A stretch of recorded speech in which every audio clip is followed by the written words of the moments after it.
Buenos días, buenas tardes, buenas noches nuevamente.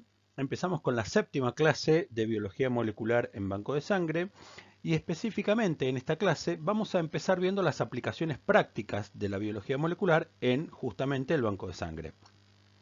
Esta clase en particular vamos a discutir un paper intentando cumplir con dos objetivos. El primer objetivo es el de comprender cómo la biología molecular nos puede ayudar a dilucidar algunos problemas inmunohematológicos cuando la serología no lo permite. Entonces, vamos a leer un paper sobre RH, donde se hace una pesquisa por biología molecular, y con ese paper vamos a intentar comprender cómo podría ayudar la biología molecular y de esta forma entender que esto es aplicable y escalable a los distintos grupos sanguíneos, ¿sí? El segundo objetivo tiene que ver con algo un poco más general, que me he dado cuenta que en la carrera, por lo que he hablado con los alumnos en los distintos años, que en la carrera no se le da mucha importancia, que es la búsqueda bibliográfica. Sí, primero vamos a ver un poco de cómo hacer para buscar trabajos científicos, cómo hacer búsqueda bibliográfica, qué referencias podemos tomar, qué importancia le tenemos que dar a eso.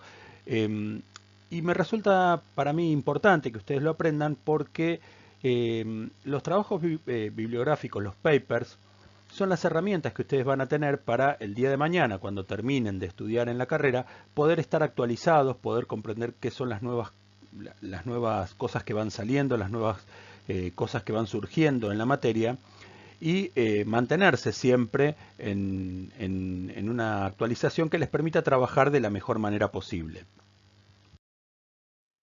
Bien, cuando nos encontramos frente a la búsqueda de material bibliográfico, lo primero que tenemos que saber es qué voy a buscar, de qué tema estamos hablando, qué necesito, sobre qué me quiero interiorizar. Después saber dónde lo voy a buscar y después saber cómo es esa búsqueda. La mayoría de ustedes ya nacieron con la tecnología. Para nosotros, los más viejos, todo esto hubo que ir aprendiéndolo, ¿sí? Cuando yo era joven no existía Google. Ustedes ya nacieron con Google. Muchas de estas cosas quizás yo las planteé como no tan obvias y para ustedes lo sean, o quizás considere que algunas de estas cosas sean obvias para ustedes, pero venga bien reforzarlas. Entonces vamos a ir paso por paso viendo cómo caminar por esta senda de búsqueda de material bibliográfico. A la hora de buscar material bibliográfico, obviamente que lo primero que tengo que saber es sobre qué tema estoy buscando, sobre qué quiero hablar. También quiero saber si es una noticia nueva, si es un trabajo publicado recientemente, si me sirve algún trabajo más antiguo, si es un trabajo local o un trabajo internacional. Todas esas cosas obviamente las puedo saber. Lo que quizá no tengan ustedes idea es que dentro del material bibliográfico científico presentado hay distintas categorías. ¿Sí? Entonces, ¿qué es lo que vamos a buscar dependiendo de lo que nosotros estemos necesitando? La primera categoría que yo les muestro acá es lo que se llama review. Las reviews son revisiones, por decirlo de alguna manera, donde son trabajos científicos presentados en los cuales se hace una revisión, justamente, del tema que se está presentando. Las reviews generalmente son trabajos que sirven para interiorizarse en una primera instancia en ese tema. Si yo quisiera saber sobre grupo sanguíneo del RH, voy a buscar una review sobre la genética del grupo sanguíneo del RH, por ejemplo. Si quisiera saber eh, cómo es el virus de la hepatitis B, probablemente busque una review donde alguien haya buscado distintos trabajos sobre el virus de la hepatitis B y haga una compilación de esos trabajos para interiorizarme en el tema. Entonces, lo que vamos a tener, estas reviews son revisiones de varios trabajos, no hay un trabajo específico de laboratorio, no hay un trabajo clínico, no hay un trabajo desarrollado por esta persona, sino que lo que se hace con las reviews es juntar datos, juntar información para presentar el tema en una primera instancia. Otro tipo de trabajo que tenemos son los original papers o los papers originales o los trabajos propiamente dicho cuando nosotros planteamos. Estos original papers, trabajos originales, son trabajos desarrollados en el laboratorio, se ha hecho una investigación. alguien ha buscado algún tema en particular y ha hecho una investigación y ha aportado algo nuevo. Las review entonces eran la búsqueda de información ya existente y ordenada y clasificada, y el trabajo original es un trabajo nuevo donde uno desarrolla una investigación en un laboratorio o en un hospital, en una clínica, desarrolla esa investigación y publica los resultados obtenidos de esa investigación. Estos trabajos originales, por lo general, están armados de una forma similar, casi todos tienen un resumen para saber de qué se trata el tema. Luego de ese resumen viene una información, una introducción de cuál es el tema que va a tratar. Nos cuentan además qué materiales utilizaron en esa investigación, cuáles son los materiales y los métodos, porque en el caso de que nosotros quisiéramos repetir esa investigación en nuestro laboratorio, nos va a ser necesario tener cuáles fueron los materiales, específicamente qué tipo de reactivo utilizaron, qué tipo de equipos utilizaron, cuáles fueron los métodos, cómo fue la investigación. Después se muestran los resultados obtenidos de ese trabajo, y después de esos resultados por lo general hay una conclusión a la cual se arriba diciendo, bueno, hemos concluido que encontramos esto o que no encontramos aquello, o que los resultados esperados son los obtenidos o que los obtenidos no son los esperados. Hay un aporte del científico que ha realizado este trabajo en la cual realiza este tipo de conclusiones. Otro tipo de trabajo que nos podemos encontrar son los case report o reportes de casos, o en algunos casos los brief report o reportes breves, donde en este caso se informa a la comunidad científica algo particular encontrado en un caso o en una cuestión puntual. Por ejemplo, en los case report uno puede informar qué ha ocurrido. En este caso, por ejemplo, lo que vemos es una persona que ha sido trasplantada y se ha seguido ese trasplante y se informa qué es lo que se ha obtenido, cómo ha resultado esta terapia. Hay casos reportados de infecciones, hay casos reportados de transmisiones transfusionales, hay casos reportados de cómo funcionó o no funcionó algún tipo de intervención o algún tipo de medicamento. Pero los case reports son casos reportados de algo en particular, de alguna persona en particular, de algún caso justamente en particular. Los brief report, lo que se informa a la comunidad es alguna medida, alguna metodología adoptada y se comenta cómo funcionó esto, ¿sí? O sea, hemos implementado la utilización de tal tecnología y nos encontramos con que esto fue de esta manera o fue de esta manera. Hemos hecho que los dadores, en lugar de entrar por esta puerta, entren por otra puerta. Un montón de situaciones en las cuales se informa algo que no es un trabajo original, algo que no se ha estudiado, algo que no es una investigación, pero que se considera de importancia o que puede servir a la comunidad científica. Entonces, en estos casos son reportes o de caso o de situaciones. Otra categoría son los clinical study o estudios clínicos, que muchas veces entran también dentro de lo que es un paper original, de un trabajo original. Con la diferencia que los trabajos clínicos en realidad lo que se realiza es justamente sobre la parte clínica. Uno informa los resultados de algún tipo de terapia, de algún tipo de seguimiento realizado desde el punto de vista médico. En el caso de los trabajos originales hay alguna investigación de laboratorio, hay alguna utilización de aparatos o de reactivos. En el caso de los estudios clínicos lo que se hace es se observa en realidad una muestra, una población, y de esa muestra, de esa población, se observa y se obtienen información. Los estudios clínicos pueden ser dentro de un hospital o dentro de una misma comunidad. Se puede hacer en un estudio clínico de una población para ver cómo ha respondido a un medicamento o a una vacuna, o qué prevalencia de una infección tiene. En este caso, esos estudios clínicos son sobre una población, pero la mayoría de ellas son sobre un hospital, sobre una población internada. Existen además la posibilidad de hacer estudios multicéntricos. Muchas veces diversos centros combinan entre sí para poder realizar una investigación conjunta. Esa investigación puede ser de tipo poblacional, puede ser algún tipo de droga, algún tipo de aparato que se quiere implementar y ver en distintas poblaciones cómo funciona ese aparato, esa droga. Este tipo de estudios multicéntricos puede ser por 2 o 3 hospitales o puede ser incluso de países. Hay incluso estudios multicéntricos llevados adelante por la Organización Mundial de la Salud o por la OPS, la Organización Panamericana de la Salud, donde se realizan en distintas ciudades de distintos países y coordinados justamente por la OMS o coordinados por la OPS. También hay estudios multicéntricos llevados a cabo por empresas que lo que quieren es ver si algún reactivo funciona o no funciona, o si alguna vacuna funciona o no funciona. En este caso, los estudios multicéntricos van a tener mayor peso que un estudio poblacional individual, porque estamos viendo una porción mucho mayor, mucho más variada de individuos. Y el último tipo de trabajo que les planteo que existe es el de editorial. La editorial, por lo general, conlleva dentro de sí una opinión, ¿sí? Ese editorial es un trabajo escrito por algún científico de referencia, alguien especialista en el tema, en el cual expresa su opinión o su estudio o su punto de vista sobre algún punto particular de algún estudio realizado o por una empresa o por un organismo o por otros científicos.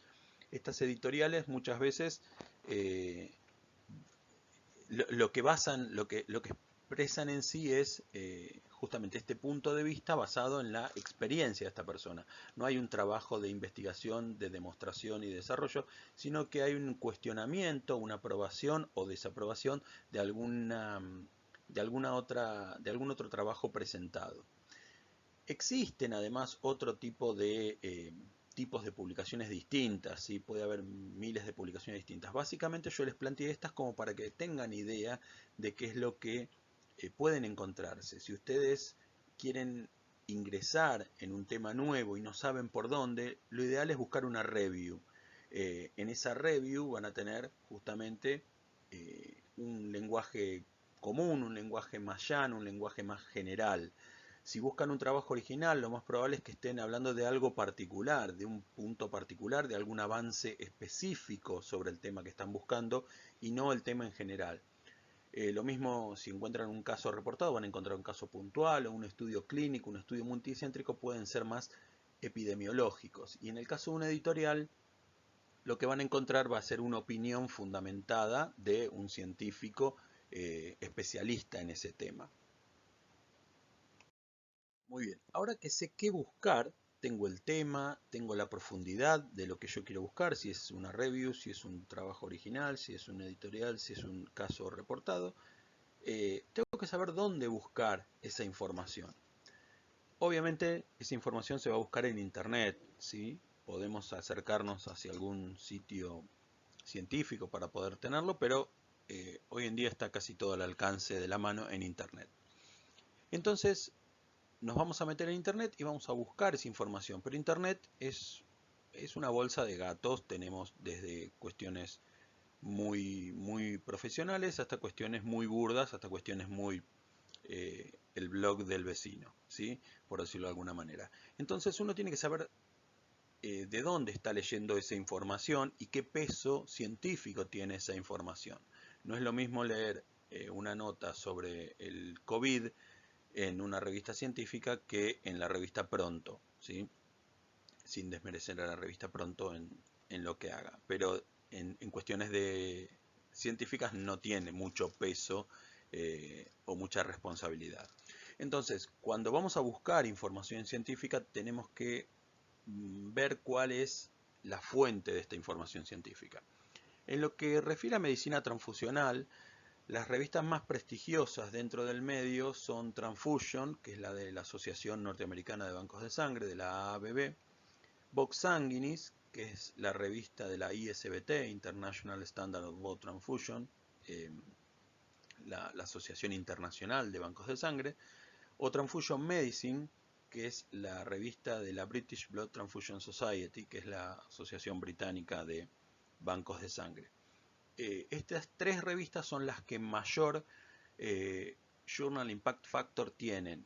El Journal Impact Factor es una medida de impacto de las revistas, es decir, le da cierta importancia a las revistas de acuerdo a cuán citadas son los trabajos que se publican en esas revistas. Es decir, una revista que publica un trabajo y ese trabajo es citado por otros medios muchas veces, quiere decir que ese trabajo es importante. Entonces, cuanto más importante sea ese trabajo, más veces va a ser citado, y cuanto más veces sea citado, mayor va a ser el Journal Impact Factor. Entonces, básicamente este Journal Impact Factor es una medida de cuán importante es esa revista, de cuán respetable es esa revista, con salvedades y con algunas críticas que podemos tener. En nuestro país también existe la Asociación Argentina de Hemoterapia, Inmunohematología y Terapia Celular. La asociación realiza también una revista, hace unas publicaciones. Esas publicaciones las podemos encontrar en la Revista Argentina de Transfusión. Todas las asociaciones, o casi todas las asociaciones de hemoterapia, tienen su propia revista, tienen sus propias publicaciones, y obviamente, dependiendo de la importancia de la asociación, va a ser también la revista y el peso que van a tener esas publicaciones. Además de las revistas específicas de terapia transfusional, de medicina transfusional, podemos encontrar artículos científicos, médicos, en cualquier otro tipo de publicaciones. Hay un montón, hay millones de publicaciones. Como les digo, algunas son más chiquitas, algunas son más importantes. Básicamente las dos publicaciones más importantes son, a nivel médico, son The New England Journal of Medicine y The Lancet. New England Journal of Medicine es una publicación de la Asociación Médica de Boston. ¿Sí? Es la publicación norteamericana que mayor peso en lo que tiene que ver con salud tiene, y The Lancet es una publicación británica que también es la que mayor peso tiene a nivel europeo. De todas formas, todas las publicaciones que vayamos a encontrar van a provenir de alguna revista científica, ¿sí? Journal of International tal cosa, Journal of Tropical Medicine, Journal of... el tema es ver qué tan importante es esa publicación, y en todo caso, si uno puede investigar también quiénes son los autores y si tienen algún interés particular. Muchas veces esos autores están vinculados a alguna empresa farmacológica, alguna empresa farmacéutica. También evaluar el trabajo que uno está viendo, teniendo en cuenta estas consideraciones. Si el autor pertenece a una empresa farmacológica y lo que está hablando es de las bondades de un nuevo producto que ha salido, y ese producto pertenece a esta empresa farmacológica, uno tiene que también tomarlo con ciertas pinzas, ¿sí? Eso es lo que se llama también en el medio, perdón, eso es lo que se llama en el medio conflicto de intereses. Cuando uno publica, muchas veces tiene que hacer un descargo sobre el conflicto de intereses, si es que está trabajando como asesor o como forma parte de alguna empresa en particular, para que quede claro que ese trabajo tiene o no algún tipo de conflicto de intereses. Bien, entonces vemos que las fuentes tienen que ser fuentes confiables, tienen que ser estas revistas científicas. Y ahora, ¿cómo las busco? ¿Cómo encuentro estos trabajos? Bueno, hay un montón de buscadores que son buscadores específicos. Obviamente lo puedo buscar en el Google común, pero Google común, si yo pongo RH o AVO, me va a tirar todo tipo de artículos sobre RH o AVO. Entonces podemos buscarlo en buscadores específicos de artículos científicos. El buscador específico por excelencia es PubMed, que les pongo el link ahí arriba, es el primero que tienen, donde ustedes ingresan ahí y PubMed realiza una búsqueda específica en todas las publicaciones que se hayan realizado. Como todo buscador, tiene sus mañas, tiene sus vueltas, hasta que uno las puede encontrar. Al principio por ahí resulta un poco más difícil, pero con el tiempo uno se va adaptando y puede hacer una búsqueda bibliográfica de lo que uno desea. Después de PubMed podemos encontrar Google, que no se podía quedar atrás, y realizó un buscador específico de artículos académicos. Por si no lo sabían, es Google Scholar, o Scholar, o Scholar. Es un buscador de artículos científicos únicamente. Si ustedes entran a Google Scholar, solamente les va a dar artículos científicos. Si ustedes ponen HIV, les va a dar artículos científicos sobre HIV, no les va a contar lo que es el virus del HIV en Wikipedia. Después tienen también dos librerías científicas, las dos librerías científicas más grandes, que la mayoría de las revistas científicas que se publican dentro de Wiley y dentro de Elsevier.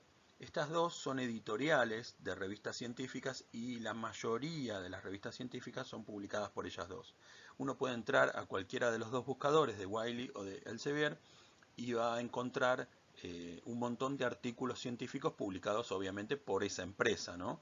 En lo que es Wiley, por ejemplo, están Transfusion y Vox Sanguinis. Las dos revistas se publican por Wiley. Y en lo que es Elsevier, por ejemplo, se publica The Lancet. Igualmente, la mayoría de las veces que uno ingresa en estos dos buscadores, los artículos más antiguos los va a tener libres de acceso, pero los artículos más modernos van a estar bloqueados. Por lo general por 6 meses o un año están bloqueados para que uno se suscriba a esas categorías, a esas empresas. Y los artículos más viejos ya están liberados porque no tienen tanto peso científico. La última que les muestro es Cielo. Cielo es Scientific Electronic Library Online, que es un buscador generado en San Pablo, en Brasil, donde lo que intenta es poner al alcance de todos, ¿sí?, publicaciones que tienen que ver más con Latinoamérica, con el hemisferio sur, ¿sí? Entonces, en estos 5 buscadores uno puede justamente buscar los artículos y ver si los puede encontrar. Pero ¿qué va a pasar? La mayoría de las veces esos artículos puedo llegar a tener un acceso limitado, puedo llegar a tener un acceso solamente al resumen del artículo, y si quisiera tener el artículo completo, o me tengo que suscribir a esa revista, o me tengo que suscribir a la asociación que publica esa revista, o lo tengo que pagar en forma individual. Para todo esto, obviamente, existen también otros buscadores que nos permiten el acceso de forma gratuita. Dentro de estos buscadores donde uno puede encontrar el acceso de forma gratuita, entre comillas pirata, están Sci-Hub, Open Access y Unpaywall. Estos tres son organizaciones que lo que plantean es que la ciencia en realidad no debe tener un costo, que la ciencia debería tener acceso libre para cualquiera. Estoy de acuerdo con ese concepto, sí, obviamente. Yo puedo estar de acuerdo, pero los señores que lo publican y cobran por eso no están de acuerdo. Entonces, en estos tres buscadores, ustedes pueden llegar a encontrar el trabajo. Muchas veces lo que se puede hacer es buscar por los buscadores convencionales, por PubMed, por Google Scholar. Cuando uno encuentra ese archivo, cuando uno encuentra el paper que está buscando, si es de acceso libre, perfecto, lo baja, lo descarga o lo lee online. Y si no es de acceso libre, muchas veces tienen el DOI, D-O-I latina. Ese DOI es un número único de publicación. Cada publicación tiene su DOI. Vendría a ser como el documento de identidad de esa publicación. Uno puede copiar ese DOI, ingresar a uno de estos tres buscadores con ese número, lo pone y tiene acceso inmediato a estos trabajos. No les pongo las direcciones de estos buscadores porque obviamente, como se imaginarán, estos buscadores están continuamente moviéndose porque existen bloqueos legales, se los dan de baja, hay conflictos en los distintos países, entonces muchas veces estos buscadores cambian de dominio constantemente. Pero si los conocen y los buscan, es muy fácil que logren acceder a ellos. Bien, por último, entramos a uno de estos buscadores, a PubMed por ejemplo, y nos encontramos con una página similar a esta. Veamos rápidamente. Como ven, uno puede colocar en donde va a buscar el tema que quieren buscar, el trabajo científico. En este caso, pongámosle, yo quiero buscar sobre AVO, ¿sí? Y cuando ponemos search, nos van a aparecer un montón de resultados. Fíjense ahí abajo, dice 26.244 resultados sobre AVO. En este caso tenemos que ver en la columna de la izquierda si podemos refinar esa búsqueda, ¿sí? Fíjense, arriba me dice tipo de artículo. Si yo quiero justamente un editorial, quiero un review, quiero un case report, qué tipo de artículo quiero. Si quiero un artículo que tenga solamente el abstract, porque lo que intento es buscar algún tipo de información breve, o necesito el texto completo, ¿sí? Que tenga acceso al texto completo. Si es una publicación moderna, de 5 años para acá, o de 10 años para acá, o de qué año en particular la estoy buscando, y un montón de cuestiones más que en este caso no están, pero que se puede ingresar y refinar. Por otro lado, me va a salir el tipo de búsqueda. Esto ocurre lo mismo en Google. Puedo refinarlo para que me ponga los más modernos adelante o los que tengan eh, mejor resultado adelante, o que me los ordene alfabéticamente, o distinto tipo de ordenamiento. Si quiere, me dice también si yo los quiero buscar o por más reciente o por mejor, por best match, lo que más se asemeje a lo que yo estoy buscando. En el caso de Abo, bueno, es una cuestión general, pero yo podría poner que quiero encontrar el nuevo alelo X21 del gen X32, y entonces poner por best match para que me salga el que más se afine a la búsqueda deseada. Y por último, puedo ingresar a una pantalla de avanzado, y en esa pantalla de avanzado puedo manejar mejor algunos ítems. Es decir, si yo quiero que me aparezca la palabra que yo estoy buscando en el título, o si quiero que me aparezca el nombre entre los autores, o si quiero que me aparezca la palabra dentro de las conclusiones o dentro del trabajo en sí.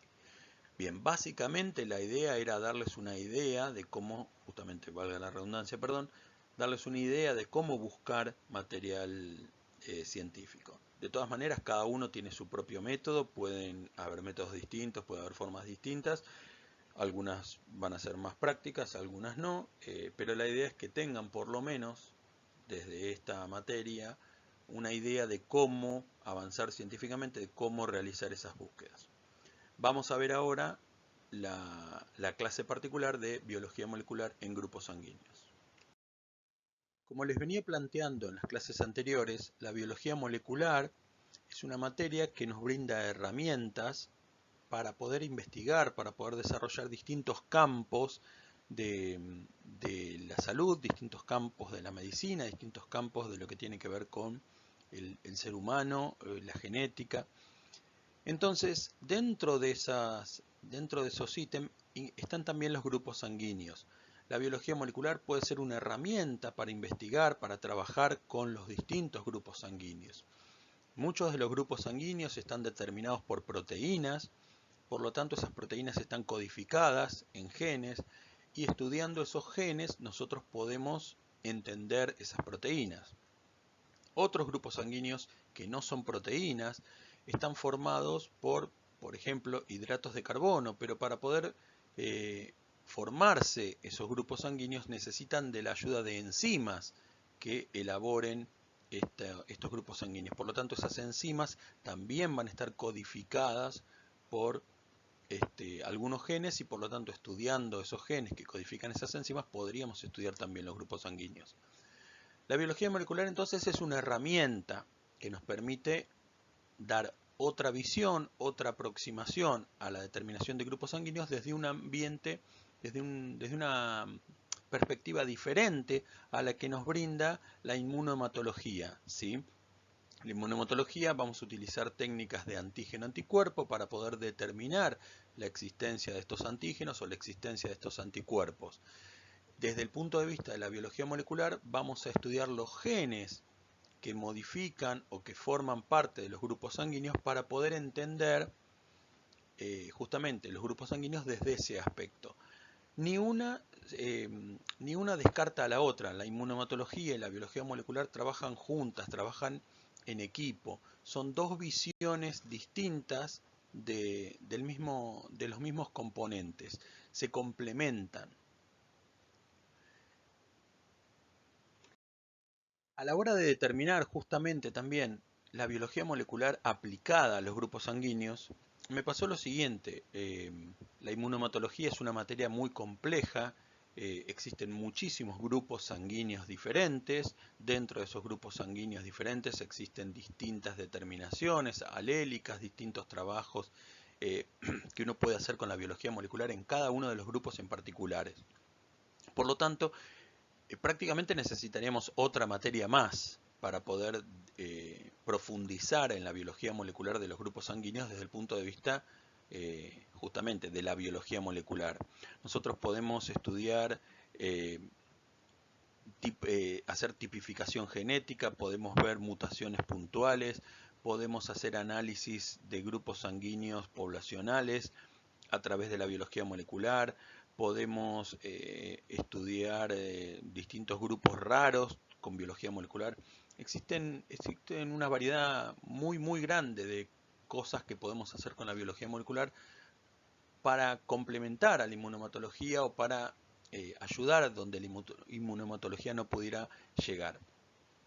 Entonces, el planteamiento que yo me hice cuando intenté desarrollar esta clase fue: hagamos una cosa, profundicemos en un tema, veamos biología molecular de grupo sanguíneo RH y tomemos como base el RH para poder expandir esto al resto de los grupos sanguíneos. Es decir, lo que vamos a hacer hoy es discutir un trabajo sobre biología molecular aplicada al sistema RH y, teniendo en cuenta cómo se trabaja en este grupo RH, poder interpretar que esto mismo se realiza para los otros 40 grupos sanguíneos distintos.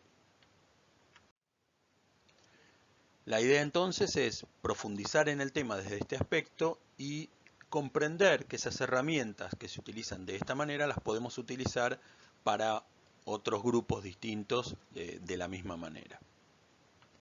Para eso vamos a trabajar sobre un paper del doctor Cotorruelo, que yo les he enviado en PDF. Les vuelvo a decir lo mismo que les dije al principio: si no lo han leído, es el momento, pausen la publicación, lean ese trabajo porque lo vamos a trabajar justamente sobre ese mismo trabajo a partir de ahora, las diapositivas que nos faltan. Bueno, entonces, como le digo, este trabajo es un trabajo de estudios moleculares del sistema RH, realizado por el doctor Cotorruelo. El doctor Cotorruelo trabaja en el Laboratorio de Inmunohematología de la Facultad de Ciencias Bioquímicas y Farmacéuticas de la Universidad Nacional de Rosario. Está especializado en biología molecular del grupo RH, forma parte del CONICET. Y tomé este trabajo porque me pareció bastante claro. Si bien es un trabajo que es del año 2012, no es un trabajo tan moderno, para lo que nosotros necesitamos entender es un trabajo claro, es un trabajo que está bien redactado. Este trabajo fue presentado por la Revista Argentina de Transfusión, lo pueden encontrar en el volumen 38 del año 2012, ¿sí? Y bueno, ustedes lo tienen igualmente, así que no necesitan buscarlo. Bien, comencemos entonces con el trabajo. ¿Qué es lo que plantea? Y leo.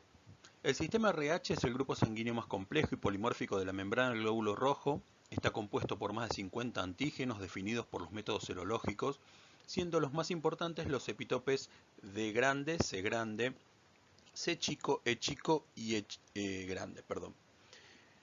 La presencia o ausencia del antígeno D en la membrana eritrocitaria define a un individuo como D positivo o D negativo.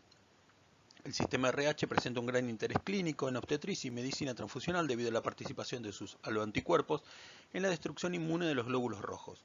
Los antígenos de este sistema son altamente inmunogénicos y juegan un papel central en la patogénesis de la enfermedad hemolítica fetonatal, en algunas anemias hemolíticas autoinmunes y en reacciones hemolíticas transfusionales.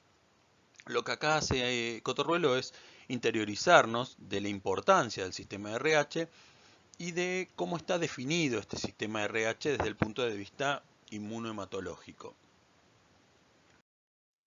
En el año 91, Collin estableció las bases genéticas asociadas a los fenotipos D positivo y D negativo. Y ahí nos muestra la figura, ¿sí? Se plantea que el locus RH está compuesto por dos genes homólogos denominados RHD y RHCE. ¿sí? Tenemos entonces dos locus, que son el RHD y el RHCE. Los individuos caucásicos D positivos poseen uno o dos genes RHD por célula, esto por los dos alelos que tienen, mientras que el fenotipo D negativo resulta de la ausencia del gen RHD, siendo las personas D negativos homocigotas para la deleción del gen RHD. Lo que él me plantea es que el gen RHD, en el caso de los negativos, no existe, que son homocigotas y que está ausente en los dos alelos, en los dos cromosomas, tanto del padre como de la madre, el gen completo.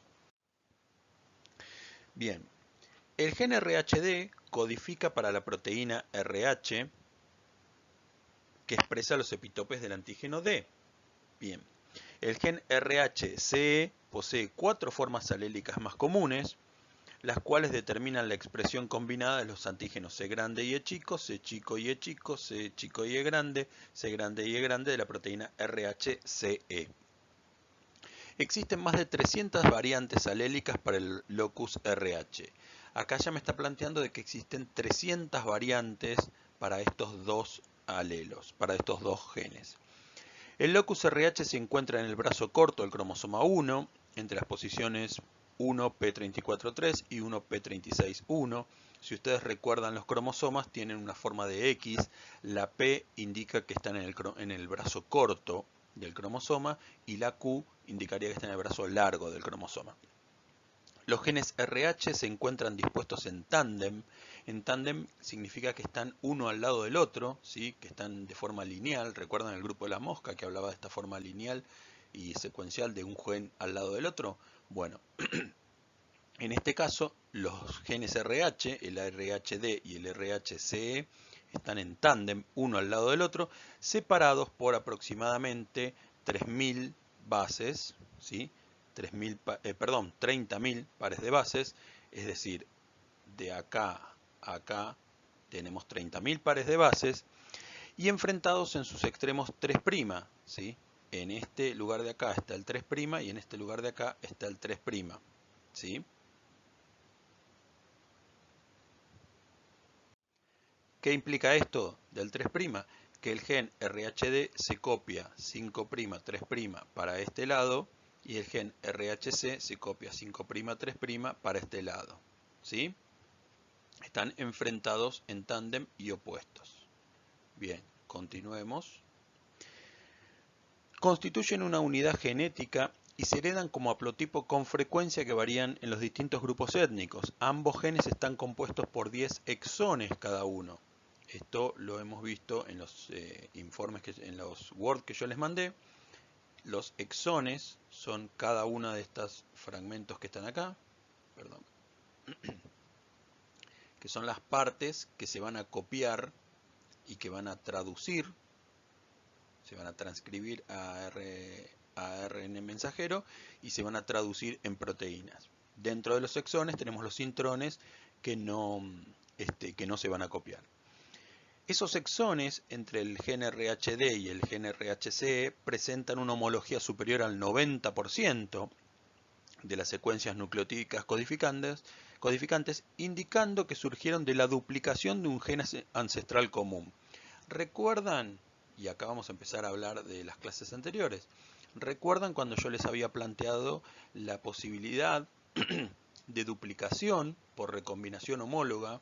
¿Sí? Podía haber una duplicación de esos genes y uno de esos genes variar y mutar y el otro gen quedar intacto. Bueno, en este caso nos está planteando que probablemente los dos genes estos vengan de un gen ancestral común que se ha duplicado por recombinación, ¿sí?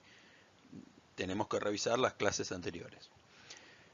Continuamos. La elevada homología junto con la disposición física que tienen estos genes en el cromosoma 1, es decir, al estar cerca y al tener muy, muy alta homología, contribuyen a la gran variabilidad alélica observada en este sistema.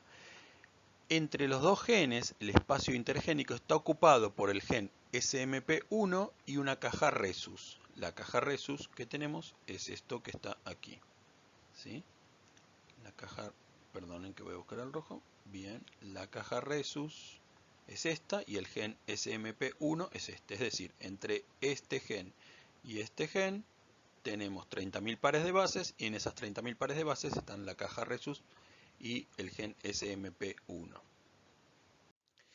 Existe además una caja Rhesus también en este extremo, ¿sí? Es decir, hay una caja Rhesus aquí y una caja Rhesus aquí. Y entonces acá Cotorruelo nos dice, el gen RHD está flanqueado por secuencias de ADN altamente homólogas, denominadas cajas Rhesus, que contienen una región de identidad de 1463 pares de base completamente iguales. La deleción del gen RHD responsable del fenotipo D negativo es el resultado del entrecruzamiento desigual entre las regiones de identidad 5'3' con la formación de una caja Rhesus híbrida. El análisis de las cajas Rhesus híbrida es útil para determinar la cigosidad del gen RHD. La presencia de una copia es predictiva de la hemigosidad del gen RHD. Es decir, esas dos cajas Rhesus que flanquean el gen RHD y que tienen mucha homología, pueden intercambiarse, pueden recombinarse y puede perderse esa región RHD y generar una caja Rhesus híbrida. Entonces, en este planteo que hace Cotorruelo, lo que él nos dice, disculpen, tenía problemas con el lápiz, lo que él nos dice es que un RH positivo tiene los dos genes D, ¿sí?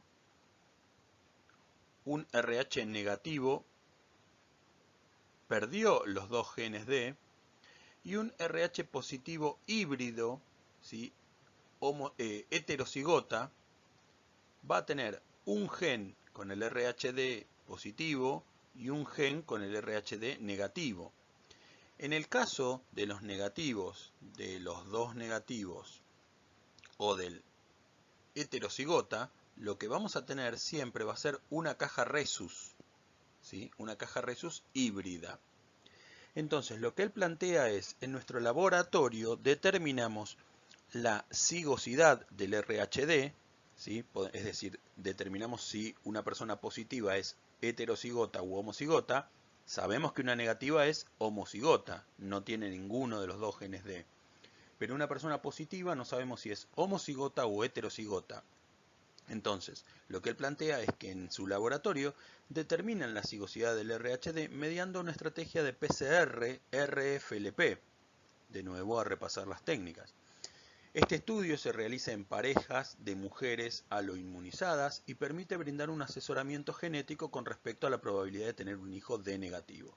Es decir, nos sirve la biología molecular en este caso para, si yo tengo una mujer RH negativo, saber si su marido es RH positivo homocigota o heterocigota para poder determinar la probabilidad de que tenga un hijo positivo o no.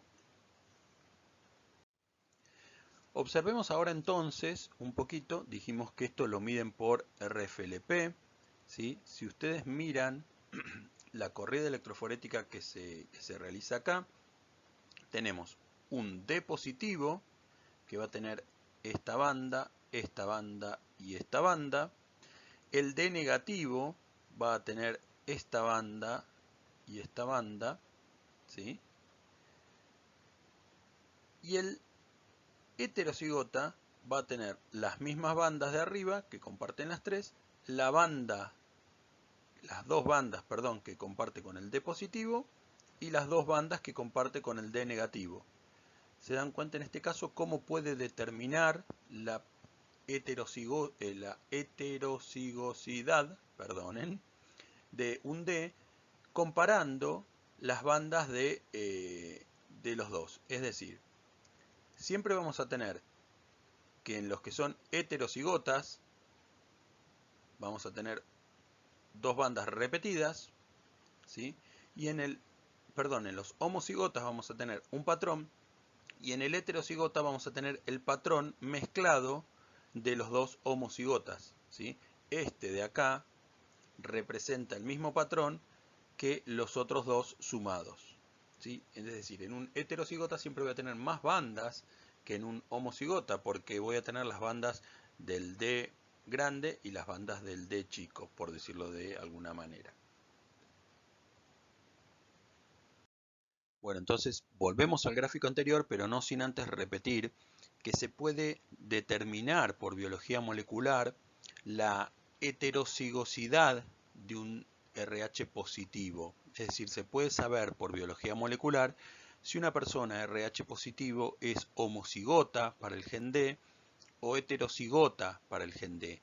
El homocigota va a presentar por RFLP bandas solamente para D positivo, y el heterocigota va a presentar las mismas bandas para D positivo sumadas a las bandas para D negativo, para la caja Rhesus, ¿sí? Entonces, en este caso, con una determinación de biología molecular, podemos determinar si una persona RH positivo es homocigota o heterocigota.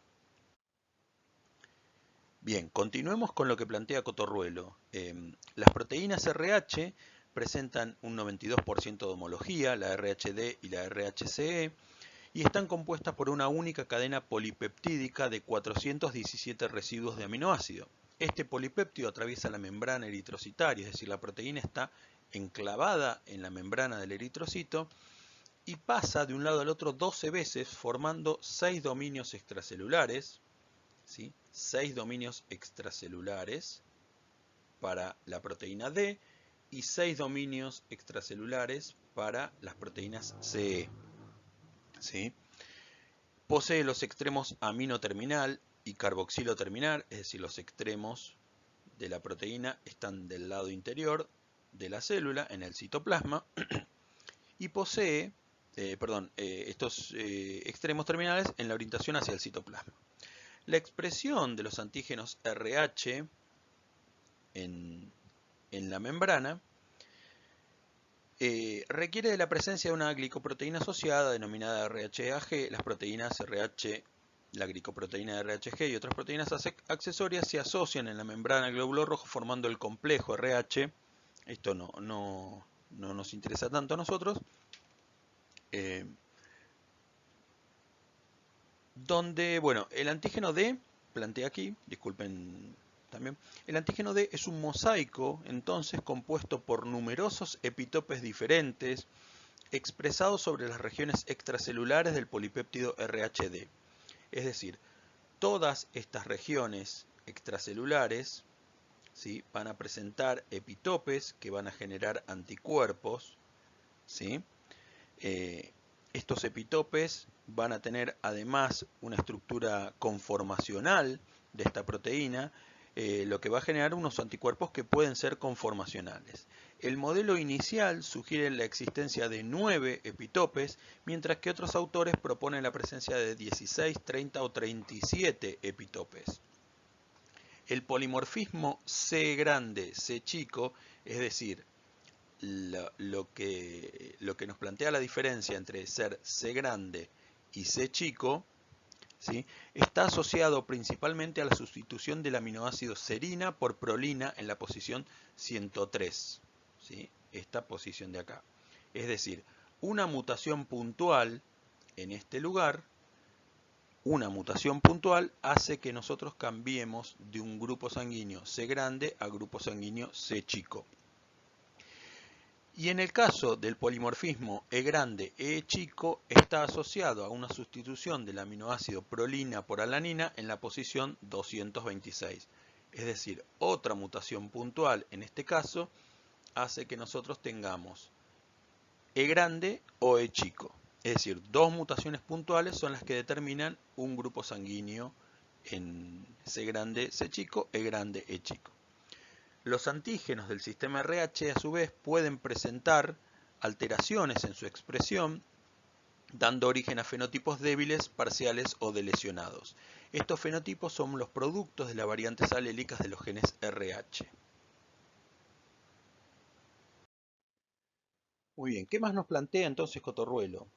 El gen RHD posee un alelo de alta frecuencia responsable del fenotipo D positivo. Es decir, los D positivos tienen un alelo que es el más frecuente y a su vez tiene 200 variantes alélicas que dan origen a fenotipos con expresión alterada del antígeno D, es decir, D débiles, D parciales o DEL.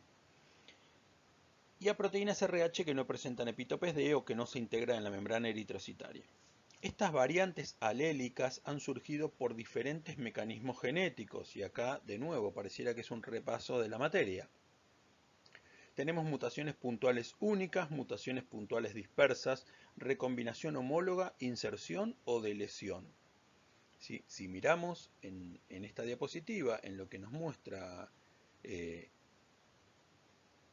mismo Cotorruelo, habla de la variante D débil tipo 1, es una mutación puntual en el codón 809. La variante D débil tipo 4.2 son varias mutaciones puntuales dispersas. La variante D6 es una recombinación homóloga donde se pierden 3 exones, se cambian 3 exones, perdón. Después hay variantes donde hay inserciones, se insertan, ¿sí? Se insertan nucleótidos. Hay variantes donde hay hay variantes donde hay deleciones, ¿sí? En este caso hay una deleción de 995 pares de bases que da un grupo raro, un subgrupo raro del RHD. ¿Sí? Fíjense entonces la cantidad de variantes alélicas que pueden aparecer del gen RH, ya sea por mutaciones, por recombinaciones, por inserciones, por deleciones o por combinaciones de varias de ellas.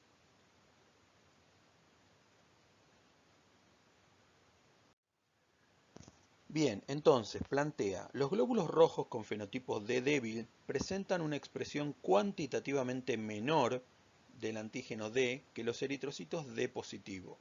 El fenotipo D parcial se caracteriza por la ausencia de uno o más epitopes del antígeno D asociado en algunos casos a una expresión antigénica débil.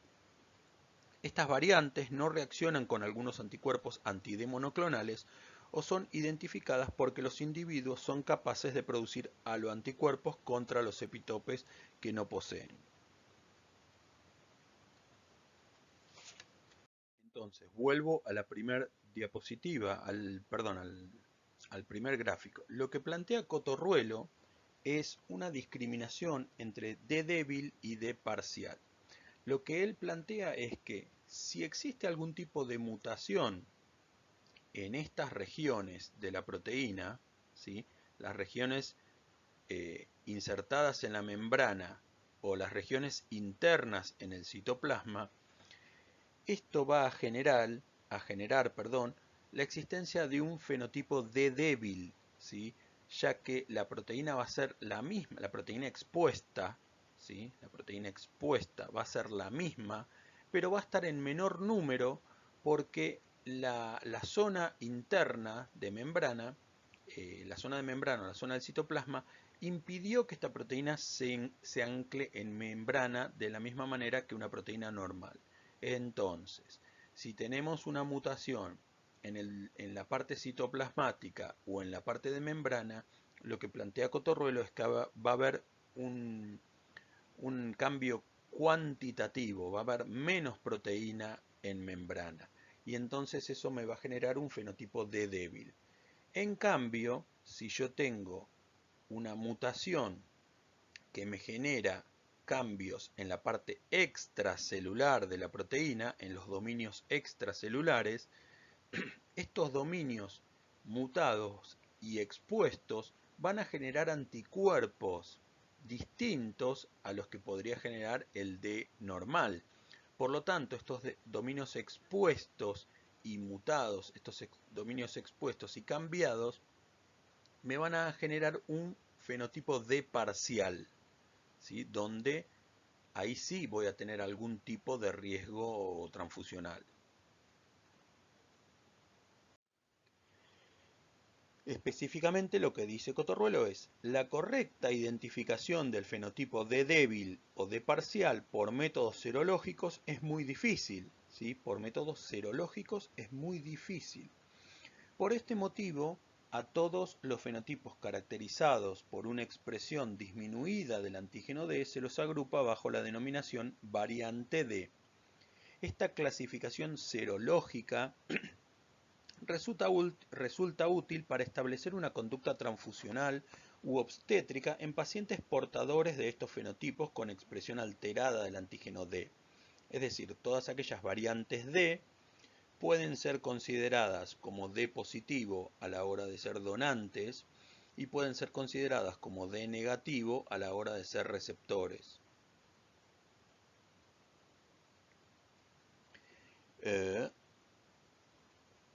Actualmente, los receptores y embarazadas con fenotipo D variante son considerados D negativo para evitar una posible aloinmunización. Por el contrario, en el contexto de donantes, toda expresión débil del antígeno D debe ser considerada capaz de inmunizar a pacientes D negativos. Los estudios de biología molecular aplicados a las variantes D han permitido establecer que los alelos del gen RHD que conducen a los fenotipos D parcial producen la sustitución de aminoácidos localizados en dominios extracelulares de la proteína RHD, modificando uno o varios epitopes antigénicos. Lo que planteamos, si la variante, la mutación, la modificación está expuesta en el citoplasma, ese D parcial puede llegar a generar unos anticuerpos en respuesta en el receptor. Continuamos. El fenotipo D6 es el más frecuente de todos los fenotipos D parcial reportados, teniendo una incidencia que varía entre 1 y 2000 y 1 en 5000 en poblaciones europeas. Y acá también Cotorbelo lo que plantea es eso. Vamos a ver en las conclusiones que lo que él dice es los trabajos que hay, los trabajos que existen son trabajos europeos y nosotros somos americanos. Por más que provengamos la mayoría de europeos, tenemos otro tipo de población y deberíamos estudiarnos. Bien. La mayoría de los individuos que producen anti-D de importancia clínica pertenecen a la categoría D6. Estos aloanticuerpos pueden provocar enfermedad hemolítica fetonatal grave e incluso la muerte neonatal. Los eritrocitos con fenotipo D6 no reaccionan generalmente con anticuerpos anti-D policlonales en pruebas directas debido solamente a la presencia de estas células, debido probablemente a la presencia en estas células de solamente 3 epitopes del antígeno D. Este patrón de reacción es característico del fenotipo D débil. Por otro lado, dependiendo de la especificidad del anticuerpo monoclonal utilizado para la tipificación, algunos fenotipos D6 pueden reaccionar como eritrocitos D positivos normales. Lo que él plantea es que hay antisueros que detectan los D6 y antisueros que no los detectan. Para una correcta identificación del fenotipo D6 se debe utilizar dos antisueros distintos, un anti-D que reaccione con eritrocitos D6 y un anti-D que no detecte esta variante. Por lo tanto, si uno me da y el otro no me da, puedo inferir que se trata de un fenotipo D6. Desde el punto de vista serológico, funcionaría de esa manera. La identificación de este fenotipo en receptores es importante, ya que deben recibir sangre D negativo para evitar la formación de aloanticuerpos anti-D. Por esta misma razón, las mujeres embarazadas del fenotipo D6 deben recibir profilaxis con inmunoglobulina anti-D. Es importante destacar que algunos eritrocitos con fenotipo D parcial presentan también una disminución cuantitativa del antígeno D, siendo clasificados como D débil cuando en realidad pertenecen a variantes cualitativas del antígeno D. Por otro lado, dependiendo del antisuero utilizado, algunos eritrocitos con fenotipo D parcial pueden reaccionar como los fenotipos D positivo. Por el contrario, los alelos que generan el fenotipo D débil son responsables de sustituciones o aminoácidos en los dominios intracelulares o transmembranales de la proteína RHD. Estos tipos de aminoácidos modificarían la estructura secundaria y terciaria del polipéptido RHD o alterarían su integración a la membrana celular, provocando una disminución de la expresión de los epitopes D. Aunque se observa una reducción cuantitativa de las reacciones de hemaglutinación, no existen diferencias cualitativas en el antígeno D. En la actualidad hay descriptos más de 80 variantes alélicas responsables de fenotipos D débil, tanto los alelos D débil como los fenotipos que originan se clasifican en diferentes tipos, siendo las variantes D débil tipo 1, 2, 3 y 4 las más frecuentes dentro del conjunto de los D débiles. Bien, entonces, lo que plantea él acá es que, por ejemplo, fenotipos como el D6 tienen expuestos regiones de la proteína, eh, ya que, bueno, en este caso lo podemos ver en el gráfico, el fenotipo D6 se caracteriza por la presencia de genes híbridos, donde ha habido recombinación de los distintos exones completos que fueron reemplazados por exones del gen RHCE. Por lo tanto, se generan fenotipos D6 tipo 1, tipo 2, tipo 3 y tipo 4 respectivamente, que lo que presentan son epitopes expuestos, ¿sí?, que podrían generar anticuerpos en una persona de común, de normal. ¿Sí? Entonces, estos epitopes expuestos y cambiados podrían generar anticuerpos distintos. Por otro lado, lo que plantea Cotorruelo es que las variantes de débil tipo 1, 2, 3 y 4, que son el 95% dentro del conjunto de los fenotipos de débil, ¿sí?, o sea, dentro del 95% de los fenotipos de débil, estas variantes alélicas, que son básicamente mutaciones puntuales que no están expuestas, no van a generar anticuerpos diferentes en una persona D positiva, ¿sí?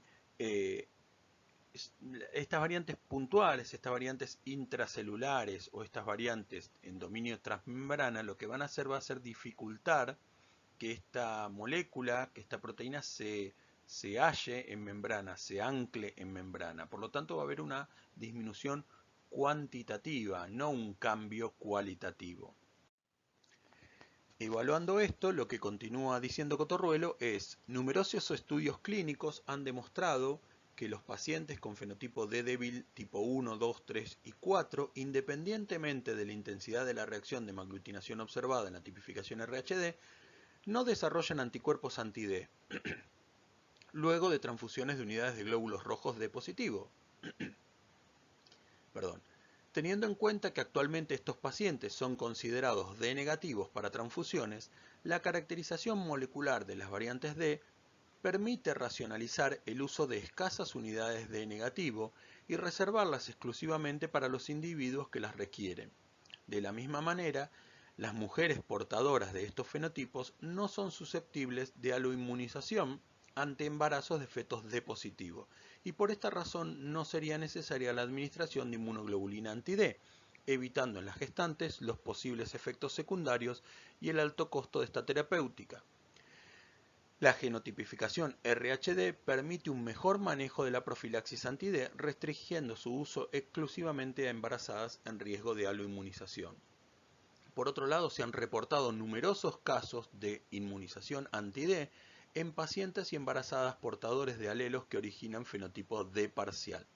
La detección a nivel molecular de estos alelos permite implementar una correcta terapia transfusional o conducta obstétrica. Entonces, lo que plantea Cotorruelo acá es: si nosotros por biología molecular podemos determinar si un D negativo es un D parcial o un D débil, si una variante D es un D parcial o un D débil, nosotros podemos categorizar a ese D parcial como un D negativo, porque esa parcialidad, esa variante expuesta podría generar anticuerpos, y a un D débil como D positivo, porque en realidad su cambio cuantitativo no es cualitativo y por lo tanto, si yo lo transfundiera con unidades positivas no generaría anticuerpos. Entonces, lo mismo para las embarazadas. Esas embarazadas D débil no generarían anticuerpos contra los eritrocitos D del bebé, del feto.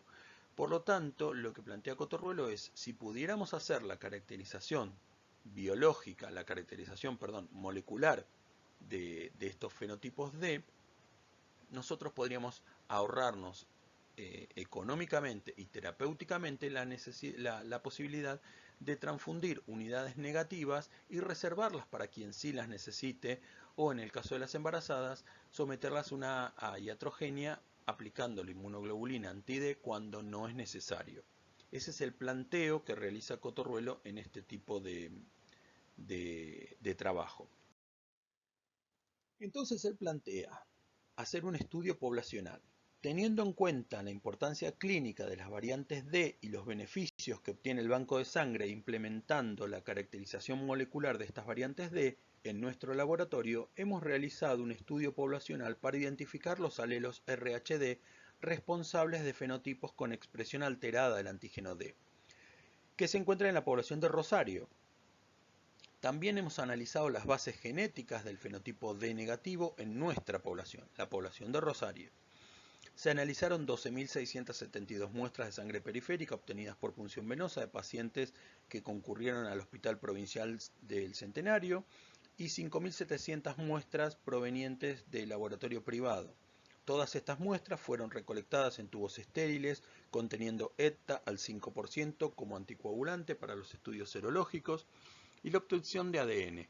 Las muestras fueron tomadas con el consentimiento previo de los pacientes, respetando las normas establecidas en la Convención de Helsinki, previa aprobación de los protocolos de trabajo por el Comité de Bioética de la Facultad de Ciencias y Bioquímicas y Farmacéuticas de la Universidad Nacional de Rosario. En todas las muestras se evaluó el fenotipo RHD mediante técnicas de hemaglutinación en tubo con un reactivo anti-D, mezcla de anticuerpos monoclonales humanizados IgM e IgG, perteneciente a los clones TH28, secretor de IgM, y MS26, secretor de IgG. Las reacciones que resultaron negativas en medio salino fueron estudiadas mediante prueba de antiglobulina indirecta. En este caso hace lo que yo les había planteado, explicita cuáles son los materiales y métodos que él utilizó para hacer esta investigación en el caso de que yo quisiera replicar este trabajo en mi laboratorio. Entonces, siempre es necesario poner cómo fue desarrollada esta técnica. Bien, se determinó el fenotipo RH completo de las muestras D negativo y en aquellas que presentaron una expresión débil del antígeno D, se utiliza, vuelvo para atrás, se determinó el fenotipo RHD completo en las muestras negativo y en aquellas que presentaron una expresión débil del antígeno D, es decir, los que dieron negativo o los que dieron D débil se les realizó un fenotipo completo. Se utilizaron anticuerpos monoclonales anti-C, clon MS24, anti-C chico, clon MS33, anti-E grande, clon MS260 y anti-E chico, clones M16, M21 y MS63, para la tipificación de los antígenos C grande C chico y grande E chico respectivamente. Y los resultados se muestran en la tabla que está abajo.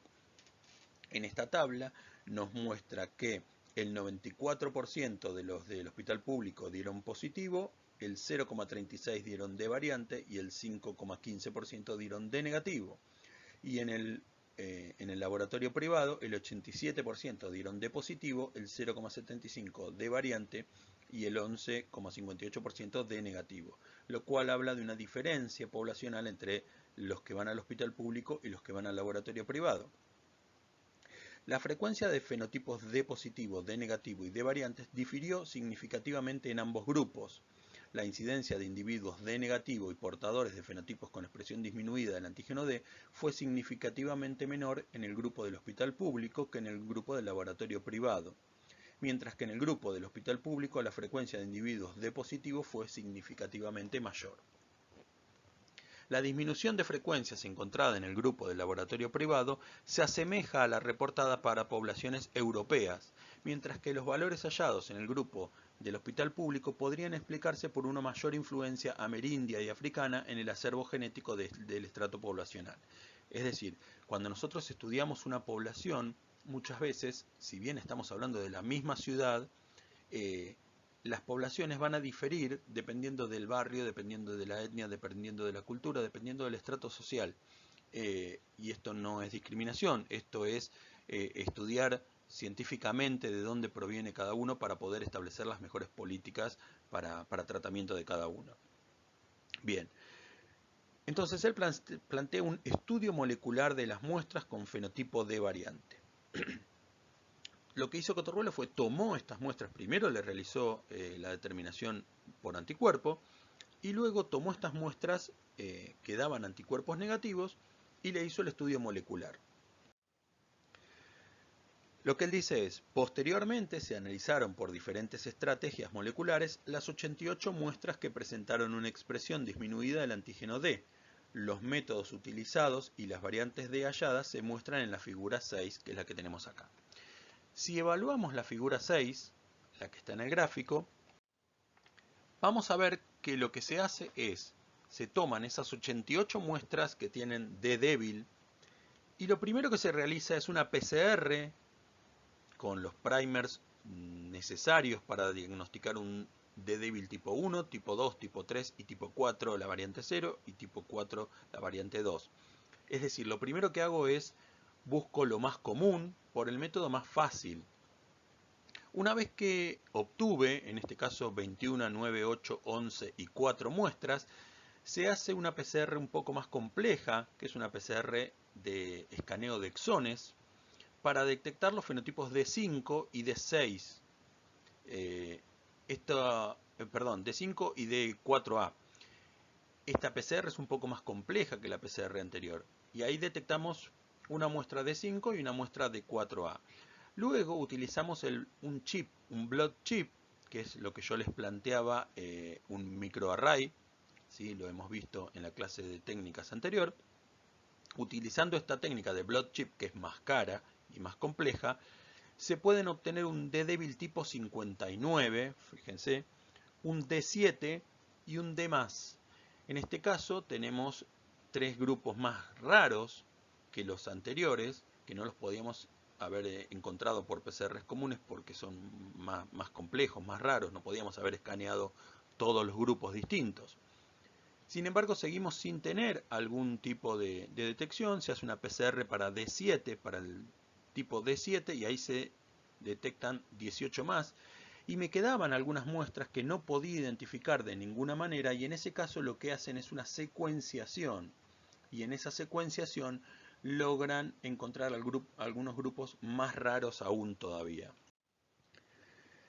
Entonces, lo que él dice es, los estudios moleculares permitieron determinar que 11 alelos diferentes fueron responsables de la expresión débil del antígeno D. Es importante destacar que aproximadamente el 45% de las muestras con fenotipo D variante son portadoras de alelo D débil, tipo 1, tipo 2, tipo 3. Entonces vemos en el gráfico de abajo que el 45% tiene una frecuencia de 24, 12 y 9, el fenotipo D débil tipo 1, tipo 2 y tipo 3. Como se mencionó anteriormente, dice, los pacientes portadores de estas variantes alélicas no desarrollan respuesta inmune al antígeno D, teniendo en cuenta que los pacientes con fenotipos D variante que presentan reacciones serológicas débiles con reactivos anti-D son considerados D negativos para transfusiones o embarazos. Se estimó la frecuencia de individuos que recibirían innecesariamente unidades D negativos o la inmunoprofilaxis anti-D. El análisis de las 1.402 muestras estudiadas indica que 1 de cada 37 pacientes que actualmente son considerados D negativo, en la práctica transfusional y obstétrica podrían ser tratados como D positivo, ¿sí? Considerando que cada receptor transfusional recibe un promedio de 2 unidades de sangre, la implementación de estrategias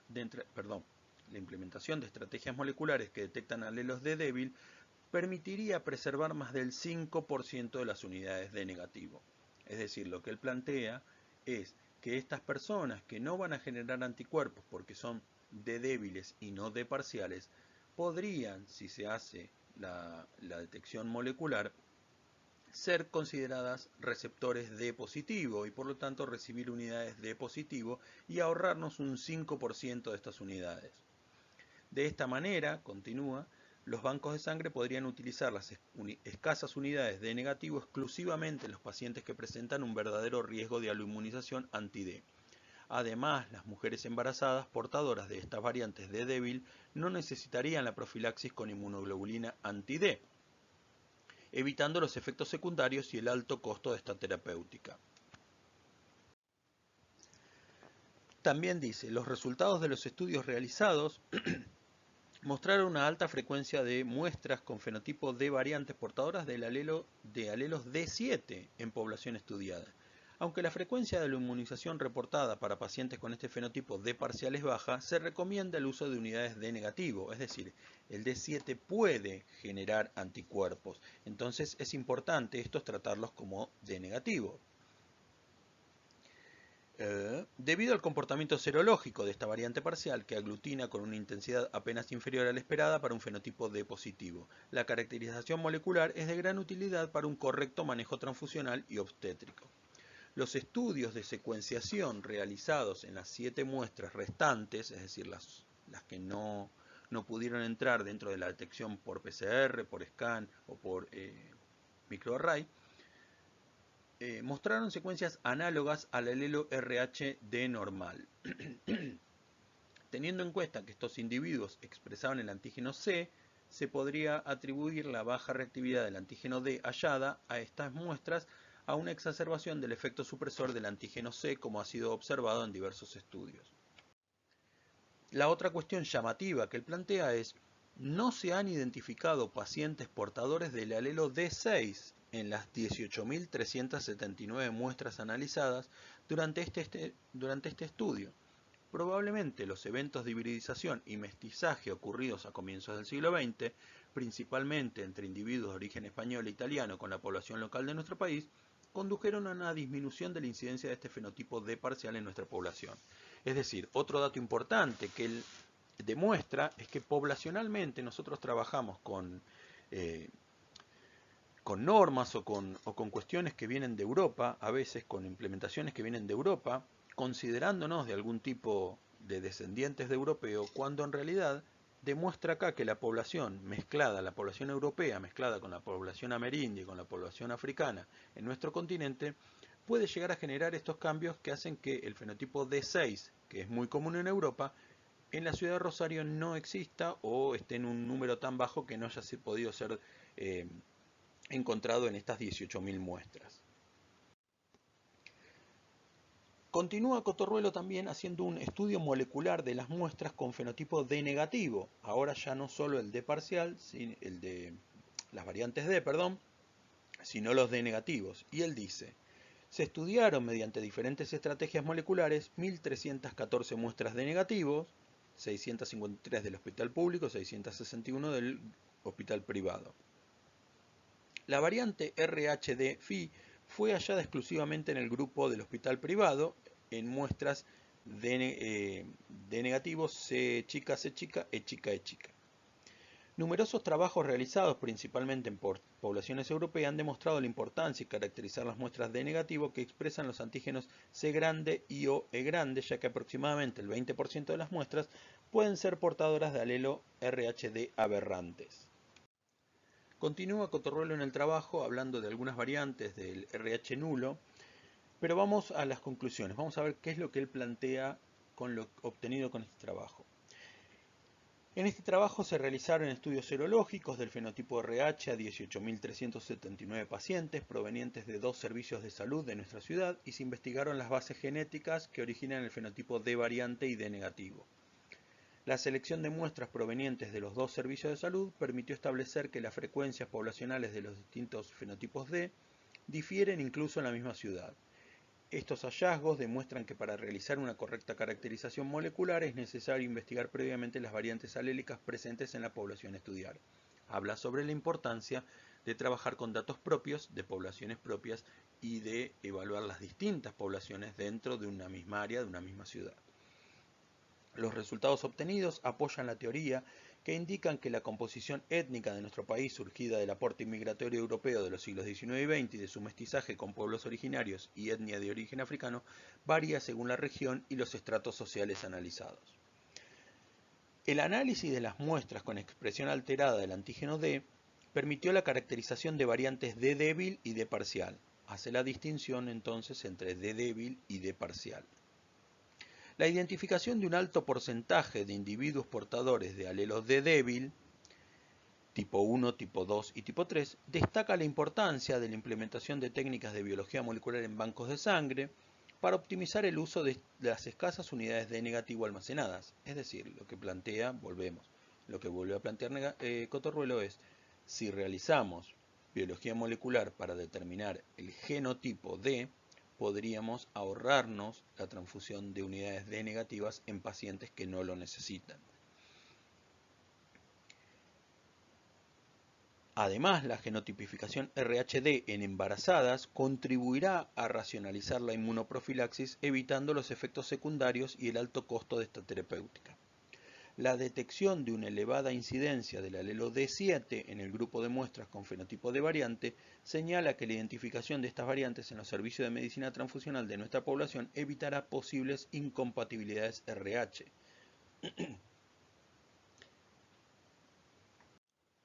Entonces, redondeando, lo que plantea él es: la aplicación de métodos moleculares permite resolver las limitaciones de la tipificación serológica. Además, la predicción del fenotipo a partir del genotipo es más fiable cuando el antígeno D se expresa débilmente o en forma alterada. La combinación de las técnicas serológicas y moleculares para la determinación del RHD en dadores y receptores mejorará la eficacia y seguridad en la terapia transfusional. La identificación de las variantes alélicas en pacientes que requieren transfusiones crónicas para el tratamiento de su patología de base permitirá incrementar el número de unidades hemocompatibles en los bancos de sangre de la ciudad de Rosario. Entonces, lo que les planteo yo con este trabajo es cómo vemos aplicada la biología molecular en la determinación del genotipo para complementar con la implementación, con la determinación del fenotipo que podemos obtener a partir de los estudios inmunohematológicos en el laboratorio inmunohematológico con sueros inmunohematológicos. Entonces, la biología molecular sirve de complementación. Por un lado, me puede servir para determinar cuestiones que los estudios inmunohematológicos no puedan determinar. Por otro lado, vemos la utilidad acá también para determinar poblaciones que los estudios inmunohematológicos tampoco logran discriminar. Con esas poblaciones podemos realizar estudios poblacionales, estudios epidemiológicos, pueden ser también estudios de tratamiento, pero la biología molecular se transforma en una herramienta que complementa a la inmunohematología y que aporta desde otro lado algunas soluciones, como la posibilidad de no utilizar unidades de negativo cuando no son necesarias y no utilizar terapias de inmunoglobulinas, perdón chicos, estoy ya, no utilizar inmunoglobulinas anti-D en embarazadas que también son fenotipos de débil y que no la necesitarían en el caso de tener algún embarazo D positivo. Entonces, la idea, vuelvo a decirles, de este trabajo es, profundizando en el estudio del grupo RH, poder comprender que estas mismas técnicas de biología molecular se pueden aplicar a los demás grupos sanguíneos para poder encontrar soluciones y respuestas que la inmunohematología quizás queda fuera o no puede profundizar debido a las limitaciones propias de la técnica. Bueno, espero haber sido claro. Esta clase fue un poquito más larga que las anteriores. Cualquier duda me pueden consultar. Nos vemos en la próxima.